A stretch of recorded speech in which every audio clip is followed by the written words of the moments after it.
Kita lanjutkan belajar kita mata kuliah penulisan naskah ilmiah, dan pada kesempatan kali ini kita akan sama-sama belajar tentang plagiasi.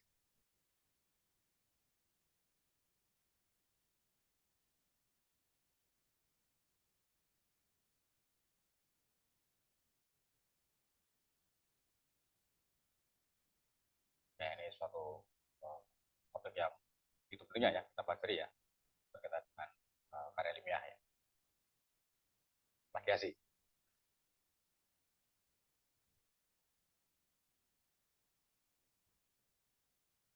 Ya, apakah itu plagiasi? Ini kita sudah sering ya dengar kata ini, istilah ini ya. Dan barangkali kita juga sudah sempat atau pernah mempelajarinya dan prakteknya ya. Ya, namun tidak ada salahnya lebih kita dalami lagi nih, kita pelajari lagi ya. Nanti kita akan bisa betul memahami dan bisa memperhatikan ya tentang plagiasi ini dalam sebuah penulisan karya ilmiah. Ya, plagiasi ini saya mengutip ya, adalah mengambil ide orang lain seolah-olah itu dianggap sebagai ide sendiri, sorry ide gitu ya. Ide orang lain tapi kita apa, ambil ya tanpa sepengetahuan yang punya ide, dan kita anggap itu seolah-olah adalah kita yang punya ide. Ya, ya seperti kita pemilik ide itu ya, padahal itu adalah ide orang lain. Plagiasi ide ya. Dan juga sebuah plagiasi itu adalah mengcopy bagian tulisan dari orang lain, bagian tulisan tentu dari orang lain. Namun ya itu seolah-olah ini juga kita anggap tulisan kita. Ya kita seperti mengklaim ya tulisan orang lain, kita anggap sebagai tulisan kita, juga plagiasi. Ini beberapa atau ya ada dua hal yang uh, atasan plagiasi menurut Presenter University ya. Kira-kira begitu sebenarnya ya, plagiasi. Ide orang lain ataupun karya tulisan ya, karya tulis ya orang lain ya, tanpa pengetahuan tulisnya itu, dan kita klaim sebagai tulisan kita.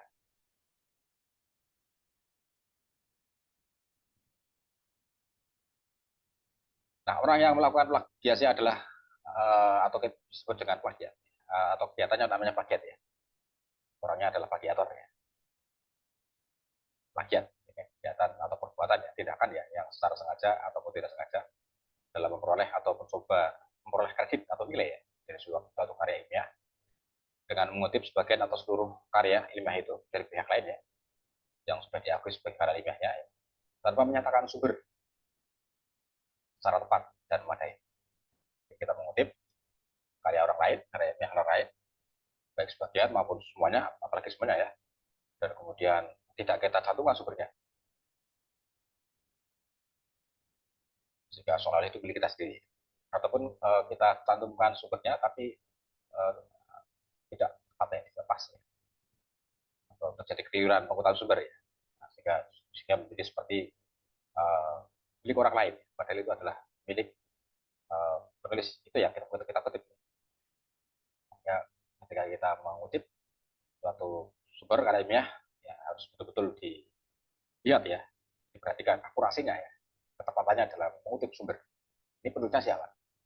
Ya, tidak jadi uh, salah pemahaman, salah pembacaan bahwa ternyata itu bukan milik penulis yang kita cantumkan sumbernya ya, tapi milik orang lain ya, karena kita kurang akurat di dalam mengutipkan atau mencantumkan sumber yang kita kutip itu. Plagiat ya, kita kan sengaja atau sengaja ya, mengambil karya orang lain ya. Nah, ini orangnya disebut atau pelakunya disebut plagiator ya, orang atau perorang atau kelompok ya, misalnya itu penulis adalah tim, berarti tim penulis itu ya yang melakukan plagiat, yang melakukan plagiasi ya. Kalau orang ya orang per orang bergerak diri ya, kalau kelompok ya berarti atas nama suatu tim misalnya, tim penulis ya. Atau kalau ya apa penelitian mungkin tim peneliti ya, jadi kan plagiator ya namanya akunnya. Kemudian ada hal lain untuk apa agar tidak terjadi kegiatan plagiasi, maka bisa dilakukan tindakan antisipasi atau pencegahan plagiat, cegah tindakan plagiasi ya. Yaitu tindakan preventif mencegah ya, yang dilakukan oleh uh, kalau di lingkungan pendidik, berarti di lingkungan pendidik ya, yang bertujuan agar tidak terjadi plagiat di lingkungan pendidik. Makanya jika diketahui ya terjadi plagiasi, nanti bisa berdampak pada program tinggi itu ya. Ya sedikit banyak mempengaruhi ya nama baik program tinggi itu ya, karena situs akademiknya keduanya ada yang melakukan tindakan plagiasi. Nah, sehingga di setiap program tinggi biasanya ada proses untuk melakukan kontrol ya agar tidak terjadi plagiasi ya di lingkungan kampusnya. Nah ini plagiat, plagiator dan pencegahan ya. Nah kalau tadi adalah pencegahan, ini penanggulangannya. Telah terjadi berarti. Kalau tadi kan pencegahannya. Yaitu tindakan represif yang dilakukan oleh pimpinan perguruan tinggi dengan menjatuhkan sanksi kepada plagiator yang tujuannya untuk mengembalikan ya kredibilitas akademik perguruan tinggi yang bersangkutan. Jadi kalau sudah terjadi tindakan plagiasi di kampus suatu perguruan tinggi ya, maka akan dijatuhi sanksi oleh perguruan tinggi yang bersangkutan. Jadi sanksinya nanti biasanya ada tim ya, tim yang kerja senat perguruan tinggi ya, yang akan menjatuhkan sanksi ya. Misalnya kalau itu apa dilakukan oleh seorang pasar satu ya, jadi kalau di kemudian hari ketahuan karya ilmiahnya ya, skripsi mungkin ya, atau karya yang dipublikasikan ya, hasil penelitian skripsi dipublikasikan dan ternyata itu adalah hasil plagiasi, nah, itu bisa di apa cabut ya gelar sarjananya ya.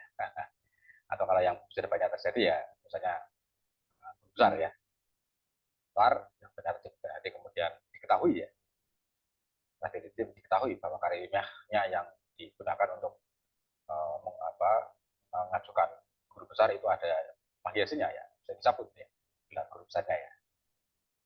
Ya, yang senat ya, yang senat yang takutnya ya, karena senat yang mengukuhkan seorang guru besar di sebuah program. Ini tindakan pencegahan dan tanggulangan ya.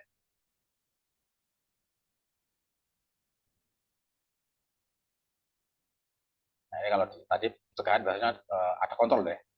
Nah, jadi sebelum terjadi ada usaha preventif bagi perguruan tinggi untuk melakukan pengawasan kontrol terhadap karya ilmiah yang dihasilkan oleh para situs akademika ya. Nah, sehingga nanti akan bisa diantisipasi ya agar tidak terjadi tindakan plagiasi. Ya. Kalau di perguruan tinggi biasanya sebelum misalnya mahasiswa akan mempublikasikan karyanya ya, karyanya teks itu misalnya itu dicek dulu plagiasinya ya oleh uh, tim di tingkat program studi biasanya ya, berapa persen tingkat kemiripannya dengan karya orang lain, nah itu uh, untuk mencegah ya agar tidak terjadi plagiasi.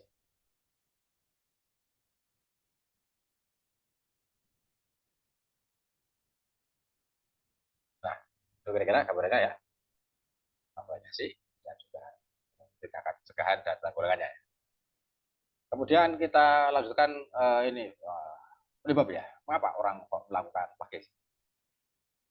Apa sih yang menyebabkannya? Faktor yang mendorongnya ya orang-orang ada orang kok melakukan plagiasi. Ya ada beberapa kemungkinan faktor ya yang menyebabkan seseorang itu melakukan tindakan plagiarisme. Yang pertama bisa jadi karena tidak tahu bahwa plagiarisme adalah tindak kejahatan akademik. Jadi tidak tahu sama sekali ya. Nah, tapi saya kira ini kalau sudah terjun ke dunia akademik ya mesti tahu lah ya. Plagiasi ini harus tahu misalnya ya. Ya sebuah tindakan yang ya, apa tindakan kejahatan ya, akademik ya. Kemudian tahu bahwa plagiasi itu adalah tindakan yang tidak legal ya. Tapi tidak tahu bagaimana cara menghindarinya. Tahu bahwa itu adalah tindakan atau kejahatan akademik, tapi gimana caranya agar tidak melakukannya, mencegahnya bagaimana, nah, tidak tahu ya, sehingga akhirnya kemudian karena tidak tahu bagaimana di mana letak pelanggarannya atau plagiarisme sudah melakukan plagiasi karena nggak tahu caranya gimana agar tidak mengalami itu ya, atau melakukan tindakan itu. Bisa juga terjadi. Ya tahu, plagiarisme itu adalah tindakan tidak baik ya. Tapi gimana caranya agar tidak melakukannya? Agar tidak terdeteksi melakukan itu ya. Saya terlibat atau apa, ya, melakukan tindakan ini ya. Dan tahu bahwa plagiarisme itu tindakan ilegal, kejahatan akademik, tapi tidak peduli. Wah, itu ya sudah cukup berat ya, tindakan cukup berat ya. Tahu dan terus kuasa bodoh gitu ya, melakukan tindakan plagiasi secara ya sadar ya, nggak tahu ya, tindakan apa, plagiasi yang berat ya, karena tahu tapi dengan sengaja nggak mau tahu. Nah, itu. Ya bisa juga karena faktor manajemen waktu buruk ya. Artinya ini dari sisi teknis, ya, seorang itu mengelola waktu, ya, mungkin didesak oleh suatu kebutuhan untuk mempublikasikan hasil karya, tapi waktunya terbatas, atau dia punya waktu tapi manajemen waktunya buruk ya, kesempatan untuk menulis karya ilmiah yang dia punyai hanya diluangkan waktunya mepet ya, di mepet kan waktunya ya, sehingga tinggal sedikit, ya, akhirnya terjebak pada kegiatan tindakan publikasi. Karena tuntutan harus segera diterbitkan ya, segera selesai. Nah, sementara sebelum-sebelumnya barangkali tidak menyiapkan diri dengan baik ya, dan sampai waktunya sudah sangat mepet, akhirnya ya melakukan tindakan yang ya terjebak ya, tindakan seperti terjebak melakukan plagiasi, menjebakkan diri adalah tindakan plagiasi karena kurang pandai mengelola waktu.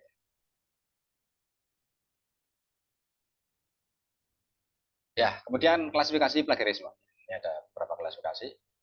Ya, secara umum bisa diklasifikasikan menjadi dua ya, yaitu plagiarisme yang tidak sengaja dan plagiarisme yang disengaja. Unintentional plagiarism dan intentional plagiarism. Plagiarisme yang disengaja, misalnya merubah beberapa kata tapi struktur kalimatnya sama. Jadi hanya uh, sekedar merubah kata saja. Hanya dapat kata diganti bisa. Kan pasti sama ya. Suatu kalimat yang ditulis oleh orang lain, tapi sudah dikutip, diambil alih ya, tapi hanya sekedar mengganti katanya saja ya. Merubah kata saja. Bukan tindakan plagiarisme ya. Mencantumkan kutipan yang tidak dilengkap, yang tidak lengkap. Jadi, sebuah kutipan yang satu pemahaman, satu makna, tapi dia mengutipnya separuh misalnya, tidak terjadi uh, apa, perubahan makna misalnya, atau pergeseran makna, pergeseran arti dari tulisan itu.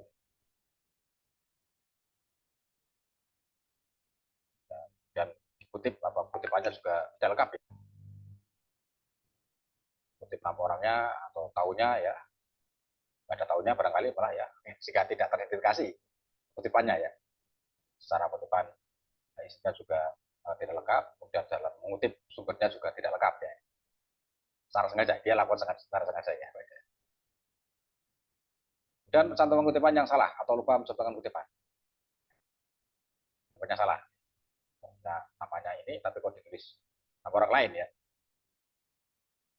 ya, ya akhirnya menjadi milik orang lain, apa, karya itu ya, kutipan karya itu, apakah lupa ya. Lupa ya. Ya sebisa mungkin ya, oleh karena itu sebelum dipublikasikan hasil itu harus dicek dulu ya, secepat mungkin ya, semua kutipan ya, semuanya dipastikan dikutip dengan jelas, dengan lengkap ya. Ya nanti begitu sudah dipublikasikan, dibaca oleh banyak orang, dan ternyata yang eh, penulis yang kita kutip itu ikut baca, dan ternyata dia menangkap dari kutipannya keliru misalnya atau nggak lengkap, wah ini bisa dikritik ya atau diprotes ya. Ini mengutip kutipan saya kok begini ya, padahal yang saya tulis di sumber tulis hasil karya saya nggak begini, jadi begini. Itu juga salah ya dalam mengutipnya. Itu pernah terjadi ya. Maka di sebuah jurnal internasional ya, ada seorang penulis di jurnal internasional dikutip oleh saya. Ya, dia baca tulisan itu. Jadi yang dikutip itu ya. Dan ternyata keliru dalam mengutip ya. Akhirnya dia malah memprotes penulis itu ya, yang mengutip dengan tidak tepat gitu ya. So, plagiarisme yang tidak sengaja ya. Kemudian plagiarisme yang sengaja. Wah, menggunakan ide hasil tulisan orang lain dari internet sumber lain tanpa izin. Wah, ya tanpa cantuman sumber ya, tanpa izin ya, tanpa apa ya identitas penulisnya yang jelas ya.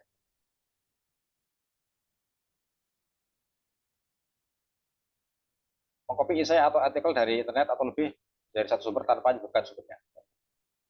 Sengaja tidak mencantumkan sumbernya ya. Nah, jika di ya, akhirnya itu diklaim menjadi miliknya sendiri.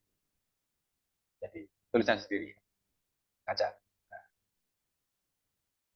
meminjam atau menggunakan istilah atau ide orang lain tanpa menyebutkan sumbernya yang jelas. Itu juga gitu ya. Menggunakan istilah dengan tidak mencantumkan sumbernya ya. Misalnya seorang punya istilah tertentu ya, sebuah karya ilmiah dengan dia menggunakan istilah tertentu, kemudian diambil atau dikutip oleh orang lain, penulis lain, dan dia tidak mencoba sumber itu. Secara sengaja ya. Misalnya apa seorang ahli pendidikan sudah menciptakan sebuah model pembelajaran dengan suatu istilah misalnya. Nah, kalau dulu ada istilah apa PAIKEM misalnya, pembelajaran aktif, informatif dan menyenangkan misalnya. Nah, ada seorang penulis mengutip istilah itu ya tanpa mencatat sumbernya. Ya. Padahal itu adalah istilah yang dihasilkan oleh seorang penulis ya atau seorang ahli pendidikan. Ya secara sengaja dia ya seperti mengklaim bahwa itu adalah istilahnya. Ya. Nah, jadi secara sengaja ya bisa secara sengaja mengambil ide orang lain tanpa mencatat sumbernya ya, terus mengcopy, mengambil tanpa mencatat sumbernya ya, karya atau tulisan orang lain tanpa mencatat sumbernya, dan juga menggunakan istilah yang itu milik orang lain ya atau diperkenalkan oleh orang lain ya tanpa dicantumkan sumbernya. Dan itu dapat semua dilakukan secara sengaja. Ya inilah klasifikasi plagiarisme ya antara yang sengaja dengan tidak sengaja.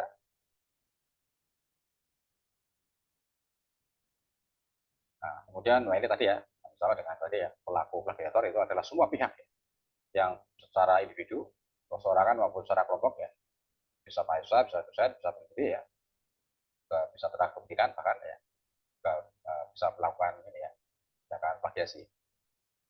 Ya, intinya tidak mencantumkan sumber ya, secara resmi ya. Nah ini ya sebenarnya apa tegakkan dalam undang-undang keputusan menteri ya, pendidikan nasional nomor 17 tahun 2010 ya, tentang plagiator ya, pelaku plagiator.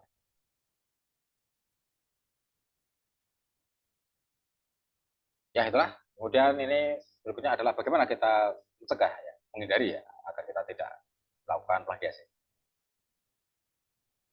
Kita akan terhindar dari plagiarisme jika kita menyatakan bahwa secara jelas ya dan benar ya setiap saat kita melakukan tindakan hal-hal jika kita secara jelas dan benar ya dalam mengambil atau mengutip ide atau pendapat atau teori dari orang lain, dari penulis lain ya, dari seorang lain. Setiap fakta, data ya, grafik mungkin ya, sampai gambar, bahkan informasi ya, yang itu merupakan suatu sumber informasi yang diketahui oleh orang banyak ya. Itu seandainya apa tidak mencantumkan sumber ya, tidak masalah ya. Tapi kalau sesuatu itu uh, apa bersumber atau bukan pengetahuan, bukan merupakan sebuah pengetahuan yang sudah banyak diketahui oleh halayak, ya, ya kalaupun kita mencantumkan atau tidak mencantumkan sumber itu kalau salah ya nggak ada yang merasa mengklaim itu berarti tidak masalah ya. Tapi kalau sebuah ide atau pendapat atau teori itu sudah dikenal luas, itu adalah ide atau pendapat atau teori dari seseorang ya, dan kita tidak bisa tahu sumbernya, itu ya bisa kita terjebak ya dalam tindakan plagiasi ya. Ini perlu kita hindari ya.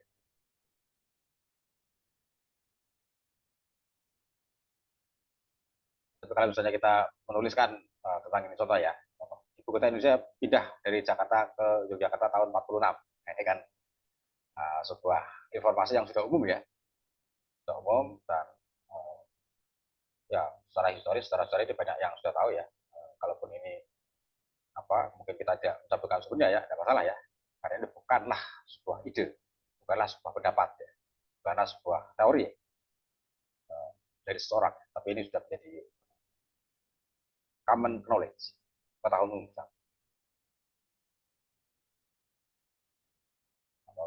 Ya, sesuatu yang ya informasi yang sudah uh, khalayak umum banyak tahu lah ya. Ya kalau kita tidak mencantumkan sumber itu ya uh, tidak ada yang mengklaim ya kalau itu adalah pendapatnya ya atau idenya. Mengutip atau memberi tanda kutip juga ya pada tulisan atau perkataan orang lain ya, kalimat masuk ya, dengan tetap menyebut sumber. Ya, agar kita terhindar dari plagiasi, kita mengutip langsung dan kita cantumkan sumbernya. Ini jadi kita tidak berubah tulisan orang lain, kita kutip gitu saja jika menjadi kutipan langsung dan kita cantumkan sumbernya. Ini, ya, ini cara mudah untuk menghindari plagiarisme ya karena langsung kita kutip semuanya begitu saja ya tanpa berubah apapun ya dan kita cantumkan sumbernya. Kemudian cara lain untuk menghindari plagiarisme adalah dengan kita melakukan parafrase. Nah, ini yang sering kali atau banyak dilakukan ya, parafrase ya, bukan parafrase.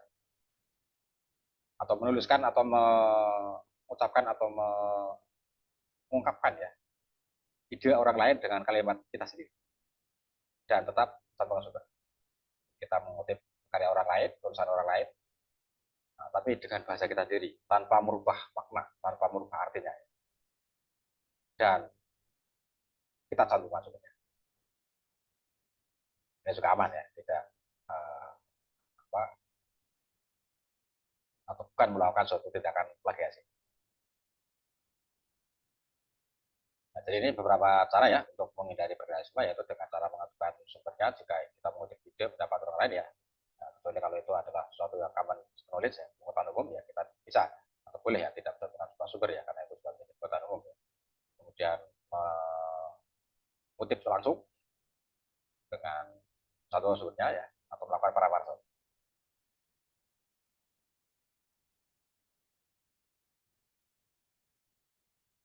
Ya, ini yang banyak dilakukan biasanya ya ini di kalangan kita ini seringkali kita melakukan ini ya paraphrase ya. Ini suatu cara untuk meminjam atau mengambil ya, mengutip ya gagasan ide dari sebuah sumber jika ini tidak menjadi plagiasi karena tidak kita mencatat sumbernya ya kita membahasakan kembali saja ya dari sebuah sumber yang kita kutip tanpa merubah makna.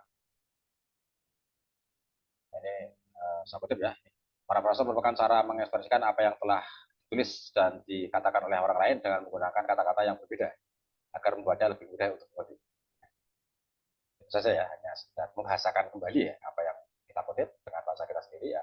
Tentu kita ketika membahasakannya kita sesuaikan dengan uh, pembaca yang akan punya potensi untuk membaca karya kita ya. Kita sesuaikan bahasanya ya. Sehingga akan lebih mudah untuk dipahami oleh pembaca ya daripada misalnya tulisan aslinya ya.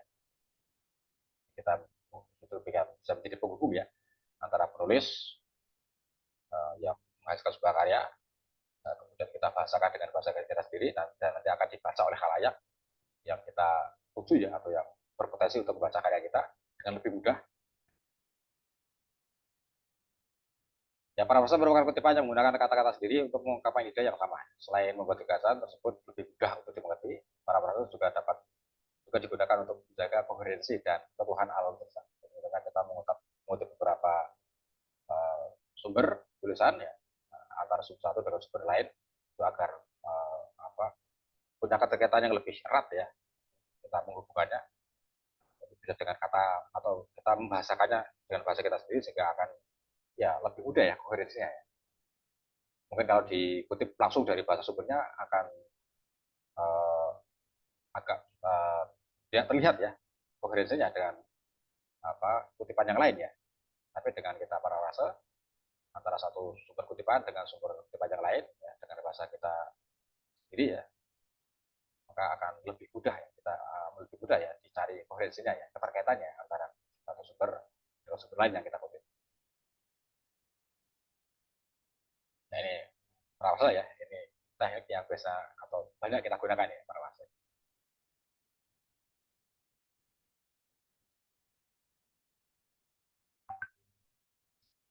Nah ini ada suatu teknik ya, cara praktis ya, bagaimana melakukan parafrase ya.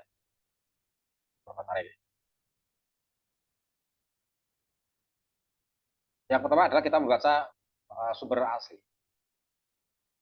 Kita perlu mengerti baca sumber tulisan yang asli itu dengan jika kita memahami ya, bisa mengerti ya isi dari tulisan itu atau makna arti dari tulisan itu. Harus kita pelajari betul ini, kita baca betul, kita mengerti betul. Kemudian bisa juga secara teknis ini dengan cara mengganti sebuah bacaan dengan sinonim yang cocok ya, atau dengan ya istilah lain ya, atau dengan kata lain yang relevan ya, tanpa merubah makna. Itu juga cara teknis ya untuk menghindari variasi.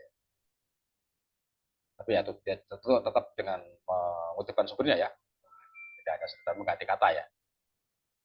Biar kita hanya mengganti kata saja atau sinonim saja, kita tidak bisa tahu sumbernya sehingga seolah-olah itu kita klaim sebagai tulisan kita ya. Nah, ini juga nanti bisa plagiarisme ya karena tidak menyebutkan sumber ya, walaupun kita sudah melakukan parafrase ya.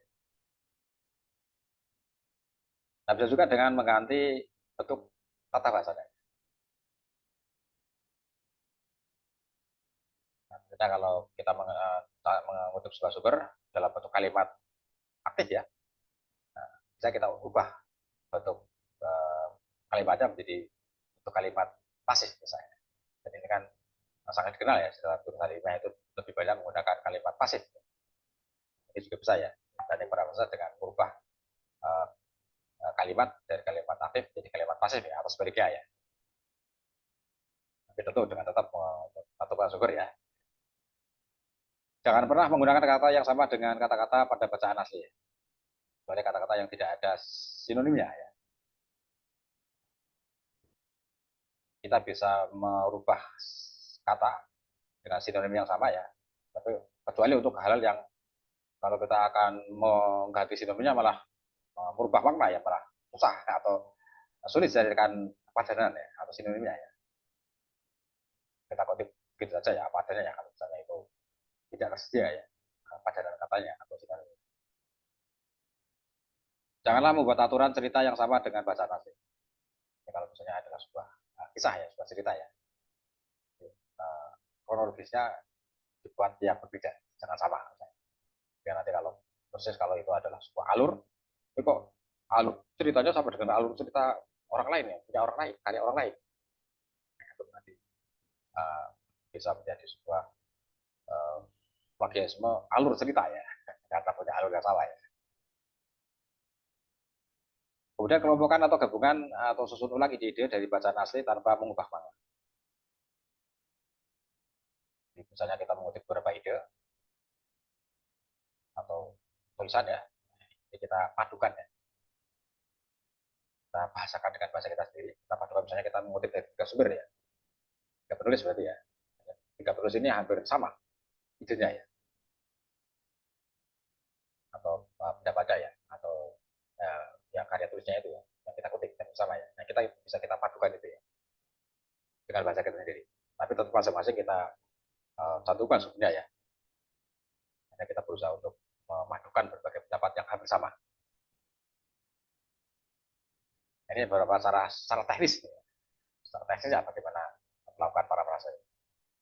Ini biasanya kita banyak-banyak gunakan ya ketika kita menulis skripsi dulu ya. Tesis ini juga begitu ya, misalnya kontestasi ya, juga banyak menggunakan teknik-teknik seperti ini ya. Nah ini contoh ya, contoh para prase ya. Kalimat aslinya adalah sebuah kejutan di bidang realita maya atau virtual reality terjadi pada tahun 1761 dengan kemunculan sensorama ya, dari Gili. Ini sebuah sumber mengatakan begitu ya. Ada kalimat yang begitu ya dari sebuah sumber. Nah, nanti kita lakukan perawasan. Nah, cara misalnya ini berubah kalimat ya. Hasil karya Hillig yang digelar dengan sensorama membawa perubahan yang signifikan dalam sejarah realita maya. Ini kan sudah berubah kalimatnya, tapi maknanya sama. Mengandung makna yang sama. Tentang sebuah perubahan yang terjadi pada virtual reality, realita dunia maya. Nah, ini kita kutip. Misalnya kita mengutip dari Bapak karyanya atau karya tulisnya Krisnawati. Kita mau dari sini. Kita melakukan. Inilah contoh prarasa. Wah, ini contoh lagi ya, agak panjang. Bahasa aslinya misalnya, sangatlah penting untuk mendefinisikan plagiasi saat kalian melakukan ringkasan atau prarasa. Keduanya memang berbeda, tetapi batas-batas prarasa dan ringkasan sangatlah tipis sehingga kalian tidak menyadari jika kalian berpindah dari melakukan prarasa menjadi ringkas, kemudian berpindah ke melakukan plagiasi. Untuk tujuanmu, prarasa yang sangat mirip dengan naskah asli dianggap sebagai melakukan plagiasi, meskipun kalian telah menuliskan sumbernya. Good. Program video ini dianggap hasil bagus sih karena prawarsa yang sangat mirip. Kemiripannya tinggi. Kalimatnya sama-sama padang ya. Sangatlah sulit untuk mendefinisikan dasarnya ya. Nah, hampir mirip saja. Bedanya harus sedikit saja. Beda di akhir ini. Sedikit beda di akhir. Kan kalau di periksa ini tingkat keras kesamaan antara paragraf tulisan asli dengan parafrasenya itu mungkin bisa lebih dari 90% ini ya. Kemiripannya tinggi ya. Nah, ya, bisa ya. Apa parafrasa ini ya tidak berhasil lah kayak tidak berhasil melakukan parafrasa ya karena kemiripannya menjadi terlalu tinggi.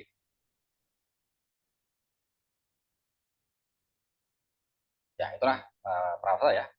Uh, apa namanya salah satu saja untuk menghindari atau mencegah atau kita tidak melakukan plagiasi ya dengan cara ini misalnya dan ini kita sering lakukan ya nanti akan bisa kita lihat ya hasil parafrasa kita ketika kita menulis karya ilmiah sudah selesai misalnya satu naskah dan kita sudah berusaha maksimal mungkin untuk melakukan parafrasa nanti kemudian akan kita cek berapa tingkat kesamaan atau kemiripan karya kita dengan karya orang lain itu bisa kita cek nanti ini ada sebuah ya program ya aplikasi ya yang ya ini sudah banyak dikenal ya sudah familiar ya dengan cek Turnitin cek dengan program Turnitin itu ya itu akan bisa deteksi nanti tingkat kesamaan uh, karya kita dengan karya lain ya termasuk ketika saat kita mencantumkan sumber dan melakukan parafrase nanti juga akan terdeteksi berapa kesamaannya ya kalau kita sudah melakukan parafrase nanti akan kelihatan berapa kesamaan atau kemiripannya ya dengan karya orang lain yang kita kutip itu ya ketika kita melakukan parafrase pun sebesar mungkin ya semaksimal mungkin ya agar tidak betul-betul sama atau persis ya apalagi persis ya tidak betul sama atau mendekati dengan sumber yang kita kutip ya.